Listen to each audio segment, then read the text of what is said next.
Vous écoutez Gaspard Navigue.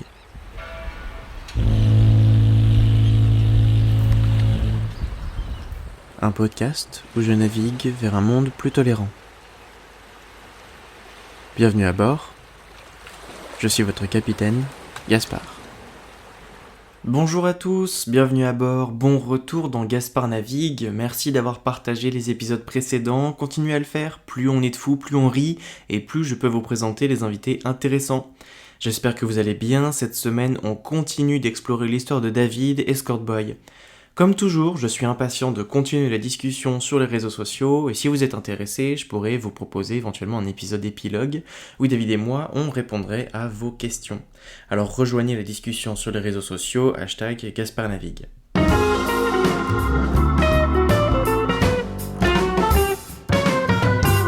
J'aimerais préciser quelque chose avant de reprendre notre discussion. Le travail du sexe peut être choisi, comme c'était le cas pour David et beaucoup d'autres, j'en suis sûr, mais il est aussi subi par des femmes majoritairement, avec des trafics à l'échelle internationale et des situations de séquestration et de manipulation. De nombreux rescapés parlent des violences subies et militent contre celles-ci, et j'ai l'intime et personnelle conviction qu'une reconnaissance légale totale de ce métier et la possibilité de s'établir légalement comme travailleur du sexe permettrait non seulement d'assurer la sécurité des travailleurs et de leurs clients, en leur permettant de faire attention à leur sécurité, à leur santé, de cotiser pour leur retraite, mais aussi d'avoir une éducation sexuelle correcte, et accepter cette profession comme un fait plutôt que faire semblant qu'elle n'existe pas, mais elle permettrait aussi et surtout d'éviter les situations de proxénétisme violent et de la prostitution forcée. Je pense qu'il est important de protéger les femmes, hommes et enfants de ce trafic en rendant le recours à l'illégalité non contrôlée obsolète. Dans cette série de 3 épisodes, la deuxième partie que nous nous apprêtons à écouter, c'est une partie de la discussion où David nous raconte quelques anecdotes et histoires qui lui sont arrivées pendant sa période de travail. Je pense que ces histoires sont intéressantes à écouter parce que David en parle sans tabou, mais aussi parce qu'elles permettent de mieux appréhender le fonctionnement de son métier.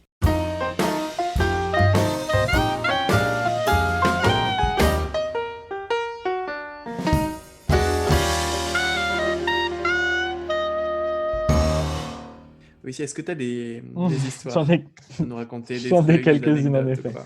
Alors, est-ce Vas-y, que t'es prêt? j'ai très peur. Non, ça va bien se passer. Vas-y, Je vais t'en sortir t'inquiète. quelques-unes. Je vais commencer par ma première fois avec une fille. Ma première fois avec une fille, c'était pendant un de mes contrats. Donc, un client m'avait contacté de façon à savoir si j'étais apte à coucher avec une fille. Donc, moi, à la base, je me suis posé des questions parce que, étant gay de Parce que, base, ouais, ouais, toi, t'es je gay, suis t'es pas 100% pan, gay. bi, Ouais, tout à t'es fait. gay. Donc Ok. étant gay de base, grosse question, est-ce que je me sentirais prêt à le faire ou pas, passer le cap? Sachant que j'ai énormément de respect pour les femmes, hein. Je veux dire, je suis entouré à 95 de femmes dans la vie. Mais Hmm. c'est quand même quelque chose, ça me faisait peur, c'était un grand pas en avant et donc j'ai fini par accepter parce que, bah, déjà d'une, il proposait beaucoup plus que ce que je demandais et à côté de ça, je me suis dit: «Bah, Hmm. faut pas mourir con, hein, autant essayer, on sait pas, ça se trouve je vais aimer». Hmm. Oui, clairement, c'est comme ça que je suis devenu gay, hein. C'est en me disant, pour aller, je vais pas mourir con, hein, Exactement. faut bien que j'essaye. Puis bon, finalement, bah, je meurs tellement pas con que je vais être Einstein là, à ce stade, si je On est continue à pas on coucher est avec des tous mecs. passés par là, je crois. Il y a un moment dans sa vie où on s'est dit: «Il faut qu'on Clairement. teste» parce que bon. Donc ça a été une première fois assez cocasse et en même temps assez glauque. C'est bête à dire, mais donc la personne m'avait contacté, était venue me chercher, donc je sais pas, je peux dire les lieux ou pas du tout, Si En vrai, dis-les-le d'accord. si tu veux, Donc hein. elle était venue me chercher donc là où je faisais mes études et on s'était déplacés jusqu'à la ville d'Aix-les-Bains. Donc on était censés rencontrer Ouais. l'agente dame et quand on est arrivé là-bas, En vrai, donne-leur des noms, hein, je sais pas, genre elle, Roxane et lui, alors lui, Philippe, je m'en hein. souviens pas, mais elle s'appelait Maria. Je pense qu'elle se reconnaîtra pas. Donc ouais, Sacré Maria, sacrée Maria, sacré ouais. Maria. Donc on est parti en direction d'Aix-les-Bains où on était censé rencontrer donc Maria. Maria, 24 ans, la peau bronzée, qui respire le soleil, charmante, avec les cheveux noirs et lisses, enfin vraiment une vraie poupée, magnifique. Et, euh, et Mmh. donc au début, il me dit, bon, par contre, je te préviens, j'ai fait appel aussi à une escorte pour la fille. Donc voilà, je suis tombé un peu des nues. J'ai dit: «D'accord, mais c'est-à-dire?» Et en fait, C'est quoi ce c'était pas une délire? escorte, enfin, c'était pas une escorte. C'était une prostituée qui, du coup, était dans un appartement qui avait été aménagé, pour l'occasion. C'est-à-dire que ça devait être, de base un T3 si je dis pas de conneries et tout l'appartement avait été, transformé en plusieurs cabines, donc pour des passes. Donc ça a été assez comment dire? Surprenant de prime abord. En fait, on est oui, Mais dis-moi? attends. Non, non, non, vas-y, continue. J'ai 3000 En fait, questions. je me suis rendu compte que j'étais rentré dans le milieu pardon, de la prostitution, mais version cliché. C'est-à-dire que quand je suis rentré dans l'appartement, je m'en suis pas rendu compte tout de suite, mais j'ai vu, 3 hommes pardon, sur ma droite, ils étaient dans le salon. Tu en avais 3 qui étaient assis sur un canapé autour d'une table basse à jouer aux cartes. Enfin, vraiment, vraiment dans le délire du cliché. Ah Un ouais. autre qui était dans la cuisine qui surveillait l'entrée. Et au début, je me suis dit, ah, donc ça, j'imagine, c'est les Macs. Donc les différentes chambres étaient sur notre gauche et donc chaque chambre était divisée en deux avec une espèce Ouais. de rideau très lourd et très épais qui séparait en fait les chambres. Et donc au moment où donc j'ai regardé ces hommes qui étaient en train de jouer aux cartes, je n'ai pas tilté tout de suite parce que je pense que j'étais ultra impressionné par le moment. Puis j'allais après tout coucher avec une fille, donc c'était pas rien, tu vois, j'étais focalisé sur ma Oui, mission. c'était. Et, Ouais. et en fait, je me suis aperçu qu'il y en a un qui avait une espèce de bosse à la taille et j'ai pas compris au début. Et quand je suis repassé, j'ai regardé et en fait, le gars portait un flingue Oh, dans le putain. genre ultra choquant. Enfin, j'étais partagé entre comment dire, l'envie de rigoler parce que j'étais stressé et dans l'idée de me dire: «Mais est-ce que Maria, elle était vraiment là de son plein gré? Est-ce que ça allait bien se passer et tout?» Enfin, on est Oh rentré dans la putain. fameuse cabine. Elle nous attendait, donc on avait, un lit de place, voilà. Elle a commencé à nous parler. On s'est installé donc avec, mon client sur le lit. C'était censé être mon meilleur ami dans le délire puisque j'étais pas censé dire que j'étais escorte, de peur d'attiser, la curiosité. Et donc on a commencé à faire notre affaire. Je crois que le plus dur dans tout ça, c'est qu'il m'a fallu, bien 15 minutes pour me mettre en forme. Je ne sais pas si c'est parce que je pensais au gars qui était dans le salon ou si c'est parce que, bah, clairement j'étais terrorisé à l'idée de coucher avec une femme. Mais, ça s'est plutôt bien Ouais. passé. Elle a bien fait le job. Elle m'a accompagné. J'ai plutôt bien aimé. Enfin, c'était cool Mais au alors, début. mais parce que du coup, là, attends, pause, pause. Là, donc là, t'es dans la chambre, dans l'espèce de maison close aixoise Exactement. étrange. T'es, t'es avec deux femmes plus le Non, je suis client. avec un homme, enfin avec le client et juste Maria. Enfin, c'est-à-dire que sa collègue, je l'ai Donc, t'es avec cette nana au milieu, mais en fait, c'était un plan à c'était un plan trois. à 3, tout à fait. En fait, il avait demandé, D'accord. donc à la prostituée, enfin, il avait en fait, vu avec la prostituée pour un plan à 3.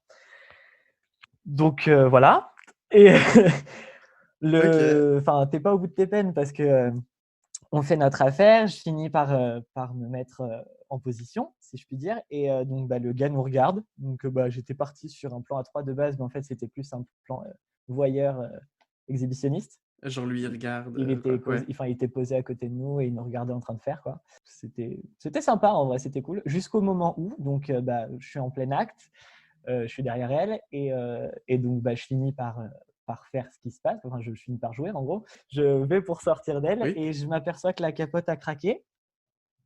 Voilà. Donc petit conseil, petit tips, quand vous allez voir une prostituée, pensez à amener vos propres capotes. C'est plus intéressant au niveau de la qualité, je pense.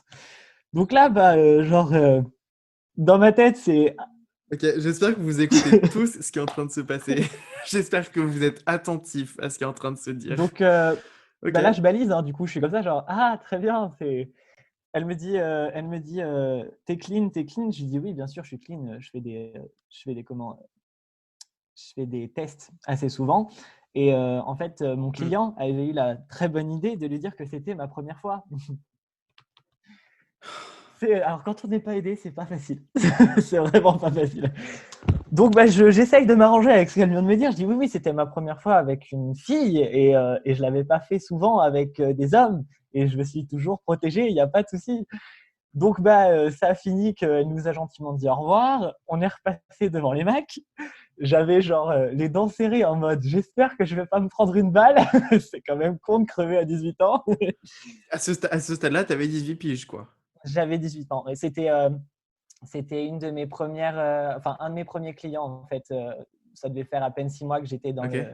dans le comment, dans le Oh, délire, dans le dans le business. business, dans le game. Exactement. Donc là, aujourd'hui, je t'en parle en rigolant, mais en vrai, enfin, je regrette. Maria, je la connaissais pas. Ça se trouve, elle était vraiment là pour son plaisir, enfin pour son plaisir, pour 30% de son plaisir. Et le reste, voilà, c'était peut-être Hmm. dans de bonnes conditions, mais au fond de moi, je me dis que ça se trouve, elle n'était pas là parce qu'elle en avait envie, contrairement à moi, qui ai fait mon choix. Hmm. Enfin, du coup, des fois, ça m'arrive de me demander ce qu'elle est devenue et si tout se passe bien pour elle, tu vois. Parce que du coup, tu fais une différence du coup entre escorte et prostituée. La différence, c'est que pour une prostituée, il y a un Mac Pour ou... moi, ça a toujours été ça. Ouais. À partir du moment où tu avais quelqu'un qui gérait tes clients, tu étais une prostituée ou un prostitué. Et à partir du moment où tu étais à ton propre compte, tu étais escorte.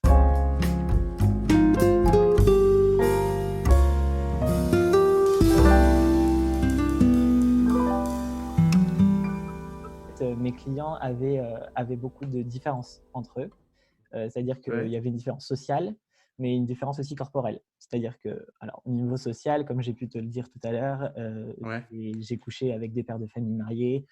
J'en suis pas forcément fier, mais bon, après, au bout d'un moment, on est limite, comment dire, résigné, tu vois. C'est-à-dire qu'on se fait à Hmm. l'idée, de toute façon, c'est leur choix et c'est comme ça. Mais Ouais, c'est comme ça leur truc, quoi. ouais, voilà. Ouais. Après, j'ai aussi couché avec des gens qui faisaient des métiers où l'homosexualité, c'était pas forcément tout à fait ça. Je pense Alors, notamment, des gens forcés dans le placard. c'est ça, exactement. Du genre, ça m'est arrivé, alors je sais pas si était général, capitaine, officier, sous-officier, j'en sais rien, mais enfin, j'ai déjà couché donc avec un gars qui était dans l'armée de terre, apparemment assez gradé. Et du coup, enfin voilà, c'est juste pour dire qu'il y a il y a encore des métiers où, même si on est en 2020, enfin bon, ça s'est passé il y a 2 ans, mais où bah, c'est compliqué, quoi. Ça m'est arrivé de coucher avec un jeune, euh, un jeune sportif très mignon, genre vraiment très cute, qui était gaulé comme, je veux dire, waouh, une statue grecque, mais orientale du coup. Et, euh, et en fait, il venait me voir parce que il n'était pas du tout à l'aise avec son homosexualité et en fait, il, il pensait pas qu'il pourrait passer à autre chose. Pour lui, c'était un hétéro dans la vie et dans ses rêves les plus fous, un homosexuel comme il est vraiment, tu vois. Mais tout ça pour dire que du coup, ça m'est arrivé aussi donc, de coucher avec des gens de mon âge. La plupart de mes clients étaient plutôt âgés. Je ne vais pas forcément Ouais. donner un âge particulier, Une mais c'était fourchette. une fourchette, ouais, je dirais entre 40 et 60 ans à peu près. Bah, après, c'est parce qu'il y en a quelques-uns au-dessus de 60, mais j'évite de le dire parce qu'après on va dire ah non, mais c'est bizarre et tout. Ah, écoute, c'est comme ça. Le plaisir, ça ne meurt pas. Tu passes pas 60 ans et ton plaisir est mort. Tu vois, c'est fini. Tu ne ressens Ouais, plus mais ça. justement, j'allais dire, mais genre, ça va donner une autre perspective des relations physiques, toi, pour ta vie. Je sais que moi, c'est une de mes grosses angoisses, c'est de me dire qu'à un moment, j'aurais plus envie de mon copain. Oui, c'est vrai. Ou genre, j'aurais plus envie de faire des trucs à un certain âge et tout. Parce que, à part Madonna, on voit personne, en fait, qui parle du fait d'être, non, mais c'est vrai, du fait d'être attirant ou sexy, passé 30 ans, parce que notre société nous pousse à dire qu'on est sexy entre 18 et 22 ans, quoi. Ouais, totalement. Bon, après, c'est pas mon cœur de cible. Donc, c'est vrai que moi, les 18-22 ans, personnellement, enfin, ils sont très gentils, hein, mais j'ai toujours préféré les 35-45 ans. Mais Oui, à côté de ça se ça, voit avec ton copain qui a quoi, 21 ans? oui, non, mais c'est. Ça, on coupe. C'est pas pareil, c'est pas pareil. Moi, je te parle de sexe, je te parle pas d'amour. C'est sûr que ça a été un peu à double tranchant, en fait, de coucher avec des moins jeunes.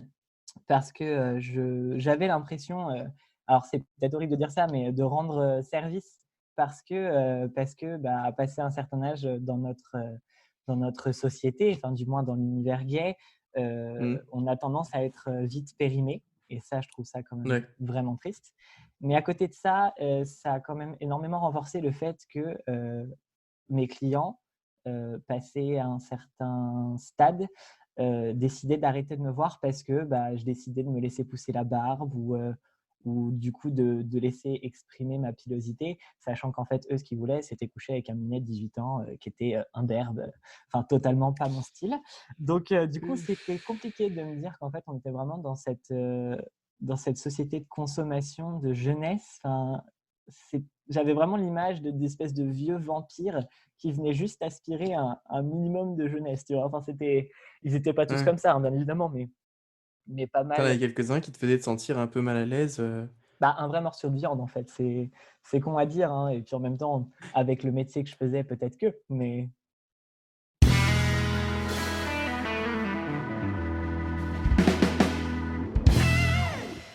Merci d'avoir écouté la deuxième partie de notre discussion avec David. La semaine prochaine, on parle de la fin de sa carrière d'escort boy. Continuons la discussion sur les réseaux sociaux. Si vous avez des questions pour David et moi, n'hésitez pas à me les envoyer et on pourra en reparler tous ensemble. C'était un plaisir de vous avoir à bord. Faites attention en descendant de l'embarcation. À la semaine prochaine. Si vous avez aimé cet épisode, n'hésitez pas à vous abonner et laisser un commentaire sur Apple Podcast. Rejoignez-moi sur les réseaux sociaux, Gaspard navigue partout. Si vous souhaitez me soutenir encore plus loin, le lien de mon Ko-fi est disponible dans la description de l'épisode.